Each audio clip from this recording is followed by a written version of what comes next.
Welcome to Chapter 12, Urban Geography, a variety of topics. In the previous chapter, we looked at Indianapolis and looked at the United States patterns. Now let's look at trends throughout the world. Then we're going to look at urban slums, both in developed countries, but more in particular in developing countries, because that's where world population is growing the fastest. It's growing the fastest in developing countries in their urban areas. Further, we're going to come back and look at some contemporary current issues throughout the world, but mostly in the United States, in our urban issues, and that's suburbanization, along with the new pattern, gentrification. But we've been talking about cities throughout the entire semester, throughout the entire course of this text. When we first off talked about the first agricultural revolution, essentially the origins of cities. Then we later on talked about the Industrial Revolution and the second agricultural revolution, which went hand in hand, and how that caused a massive rural to urban migration back in the 1850s in Europe and North America. Well, then that process continued on throughout much of the rest of the world and is still to this day increasing, as we'll see a little bit later on when we look at the cities of the world.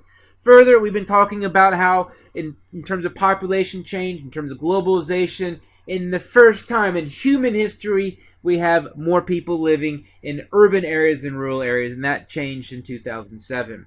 Remember, we talked about megacities.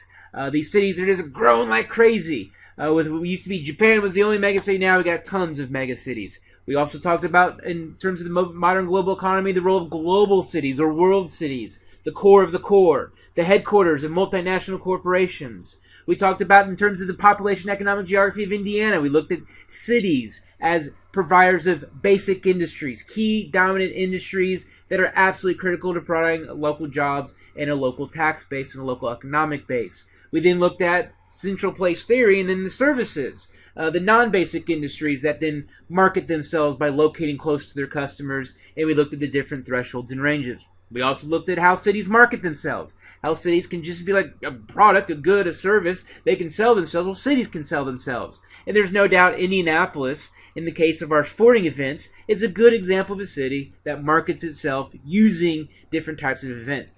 We sell ourselves as friendly, hospitable people. Come, hang out with us. So all these topics we're going to investigate here in this particular chapter.